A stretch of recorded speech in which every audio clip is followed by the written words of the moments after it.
और जिम्मेदारी देकर, और बहुत निंदनीय बात थी, बहुत शर्मनाक बात है कि देश की संसद में इससे बड़ा लोकतंत्र का मंदिर नहीं है और उस लोकतंत्र के मंदिर में एक एमपी को गाली गलौज की गई, उनके धर्म के ऊपर टिप्पणी करी गई। तो आज शर्म से हमारा सबका दिल महसूस गया है और बहुत ही परेशानी हुई ये बात सुनकर, लेकिन इस पर कोई कार्रवाई नहीं हुई है। आप ये सोचिए कि अगर उनके साथ संसद में ऐसा हो रहा है तो आम जनता जो रोज़ाना सड़क पर गुजर बसर कर रही है, मुसलमान जो सड़क पर गुजर बसर कर रहा है, उनके क्या हालात होंगे। ये बहुत ही चिंता का विषय है और इस पर प्रधानमंत्री जी की जो चुप्पी है वो उससे बहुत दिल टूटा है।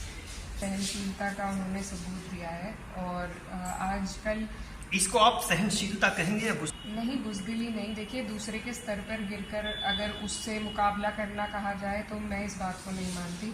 कल गांधी जी की जयंती है और उन्होंने भी यही बात सिखाई है कि अगर हमें अपने तरीके से लड़ाई लड़नी है। हम सब विरोध करते हैं, हम पुरजोर तरीके से इस बात का विरोध करते हैं, लेकिन अगर बदले में वो भी गाली देते तो ये बात भी सभी को बुरी लगती। तो मुझे लगता है उन्होंने सहनशीलता का सबूत दिया है कि उन्होंने, लेकिन ग्राउंड जो घटना थी, जो विधूड़ी जी के द्वारा की गई, वो बहुत गलत घटना थी।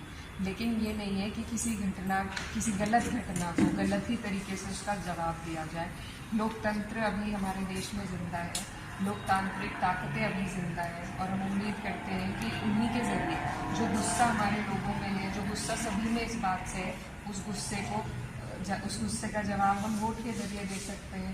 तो मुझे ज़रूरी नहीं लगता इस तरीके से तो फिर जंगल राज पैदा हो जाएगा। अगर आँख के बदले आँख सबने ली तो सहनशीलता किसी को तो दिखानी पड़ेगी और उन्होंने बहुत समझ। क्या वह सहनशीलता हम अपने कर्तव्य पे फोकस कर सकते हैं, हम दूसरे को नहीं बता सकते। वो शायद हमारे कार्य को देख के शायद वो भी सीख लें। आज नहीं लेंगे, 5 साल में लेंगे, 10 साल में लेंगे। जब ये नफ़रत ख़त्म हो जाएगी, जब ये सरकार के द्वारा फैलाई गई नफ़रत ख़त्म हो जाएगी, तब शायद वो सोचने पर मजबूर हो। लेकिन उस भी हाल में मुझे नहीं लगता कि उनके स्तर पर जाकर और उसी तरीके से उनका जवाब देना सही रहता। इंडिया समझदारी है तो इतना लेट क्यों?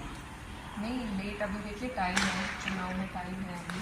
कहीं भाजपा के भी अभी कैंडिडेट्स डिक्लेयर नहीं हुए, गठबंधन के भी अभी कैंडिडेट्स डिक्लेयर नहीं हुए। लेकिन अब सब ये बात समझ रहे हैं कि जिस तरीके से भाजपा राजनीति करती है, इनकी जो भेदभाव की राजनीति है वो हर स्टेट में जाके बदल जाती है। यहाँ हरियाणा में इनकी एंटी जाट पॉलिटिक्स है, वेस्टर्न यूपी की बात ले लें, यहाँ पर ये जाट समाज को साधना चाह रहे हैं। तो इनकी हर स्टेट में जाकर भेदभाव की नीति बदलती है। इसीलिए सभी को मिलकर लड़ना मेरे हिसाब से ये बहुत बड़ी समझदारी है और इससे फ़ायदा भी होगा। मुझे पूरी उम्मीद है इंशाल्लाह इस बार तक। अच्छा, जो हमारा भी करते हैं और मेरे हिसाब से तो दोनों एक ही चीज़ है, किसी बात को समझना और महसूस करना। सपोज कोई